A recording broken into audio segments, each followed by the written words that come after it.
ফেনীতে আসা মানেই একটি আনন্দের, ফেনীতে আসা মানে স্বাভাবিকভাবে আমার জন্য একটি আনন্দের বিষয়। আপনজনের কাছে আসছে, আপনজনের বাড়িতে আসছে। কিন্তু কিন্তু প্রিয় ভাই বোনেরা, আজকের এই আশাটি আমাদের সকলের জন্য অত্যন্ত বেদনাদায়ক। আজকে প্রথমেই আমি মোহাম্মদ মাসুদ সহ আমাদের বহু নেতাকর্মী, প্রায় অর্ধশতের মতো নেতাকর্মী যারা বিগত 15-17 বছরের গুম খুনের শিকার হয়েছে, প্রায় 100,000-এর কাছে আমাদের নেতাকর্মী এই ফেনী শুধু যারা জখমের শিকার হয়েছে, বিভিন্নভাবে মানিক সহ সবুজ সহ বিভিন্নভাবে পঙ্গুত্ব বরণ করেছে, তাদের যারা পঙ্গুত্ব বরণ করেছে তাদের সুস্থতা কামনা করে, যারা শহীদ হয়েছে, আত্মহতি দিয়েছে, তাদের আত্মার মাত্রা কামনা করে আমার বক্তব্য শুরু করছি।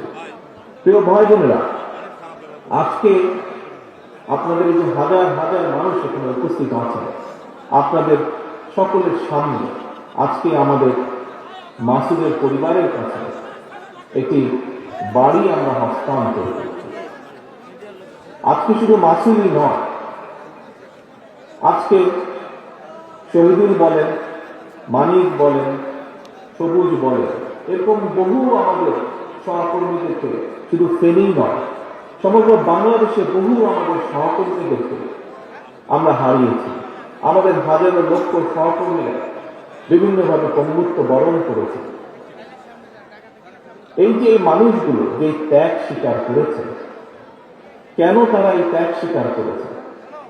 তাদের এই যে ত্যাগ, আত্মত্যাগ, এই যে অত্যাচার নির্যাতন তারা সহ্য করেছে, এই সহ্য করার একটি কারণ ছিল, সেটা হচ্ছে এই বাংলাদেশের মানুষের যে অধিকার এই পলাতক স্বৈরাচার কেড়ে নিয়েছিল, কথা বলার অধিকার, রাজনৈতিক অধিকার, ভোটের যে অধিকার কেড়ে নিয়েছিল, তার বিরুদ্ধে আমাদের মোহাম্মদ মাসুদ সহ আমাদের হাজারো নেতাকর্মী প্রতিবাদ গড়ে তুলেছিল।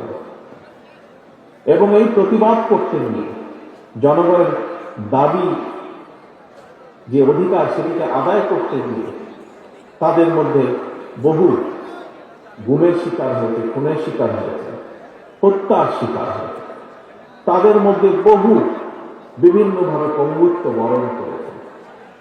আজ আজ এত আত্মত্যাগের বিনিময়ে, এত আত্মত্যাগের পর জুলাই আগস্ট মাসে যে মানুষগুলো, প্রায় 2000-এর মতন মানুষকে হত্যা করা হয়েছে, প্রায় 30,000-এর মতন মানুষ শুধু জুলাই আগস্ট মাসে বিভিন্নভাবে জখম হয়েছেন, পঙ্গুত্ব বরণ করেছে, বাকি 17 বছর তো হয়েই।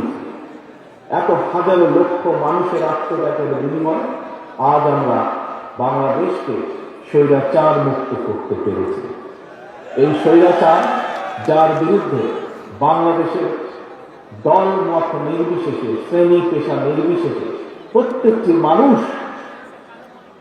প্রতিরোধ গড়েছিল, প্রতিবাদ গড়ে তুলেছিল, সেই স্বৈরাচার এই বাংলাদেশের মাটি থেকে পালিয়ে যেতে বাধ্য হয়েছে।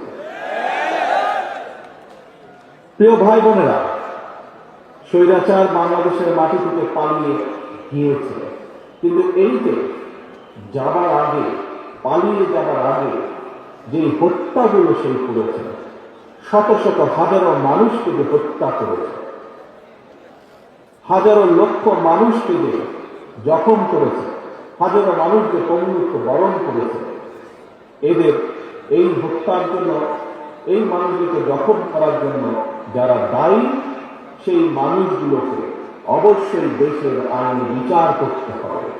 অবশ্যই এই মানুষগুলো, এই হত্যার জন্য যারা দায়ী, তাদেরকে বিচারের আওতায় আনতে হবে। কারণ আজ যারা এই হত্যাকাণ্ডের সাথে জড়িত, বিশেষ করে এই হত্যাকাণ্ড, এই খুন, গুম, এই জখম যারা করেছে, তাদের যে নেত্রী 5ই আগস্ট পালিয়ে গিয়েছে, তার যদি বিচার না হয়, তাহলে যারা এত বছর ধরে গুম করেছে, যারা এত বছর ধরে খুন করেছে, যারা হাজারো লক্ষ মানুষকে জখম করেছে, তারা ভবিষ্যতে উৎসাহিত হবে। কাজে আসুন,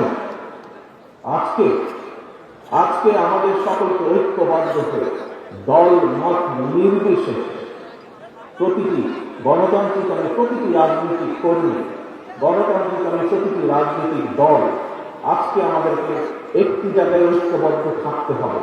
কি সেটি? এই যে পালিয়ে যাওয়া স্বৈরাচার, ভারতে যে স্বৈরাচার পালিয়ে গিয়েছে, তাকে এই বিচারের আওতায় আনতে হবে। এই হত্যার জন্য, এই খুনের জন্য, এই জখমের জন্য হাজারো মানুষকে খুন করেছে, তার জন্য তার বিচার করতে হবে। তাকে কোনোভাবেই ছেড়ে দেওয়া যাবে না। এই হত্যার দায় রয়েছে তার, এই পালিয়ে যাওয়া স্বৈরাচারে তার বিচার করতে হবে। আজকে আমরা দেখেছি মাসুদের করোনা, তার বিচার চেয়েছে আজকে এই হাজারো মানুষের সামনে। প্রিয় ভাই বোনেরা, আপনাদের সকলের কাছে আমার জিজ্ঞাসা, এই যে মাসুদের করোনা তার পিতার বিচার চেয়েছে, আমরা কি পারবো না তার বিচার করার জন্য? তার বিচারকে নিশ্চিত করার জন্য হাজারো যারা মাসুদ সারা বাংলাদেশে যারা গুম হয়েছে, কোন হয়েছে, হত্যা হয়েছে, সবাই বিচার আমাদেরকে নিশ্চিত করতে হবে। আপনারা কি এই ব্যাপারে একমত? সবাই বিচার করার জন্য একমত? আমরা বাংলাদেশের মাটিতে এই হত্যাকারীদের বিচার করব। তবে প্রিয় ভাই বোনেরা, এখানে আরেকটি বিষয় আছে। সময় কম একটু করে বাংলাদেশের আজান দিচ্ছে।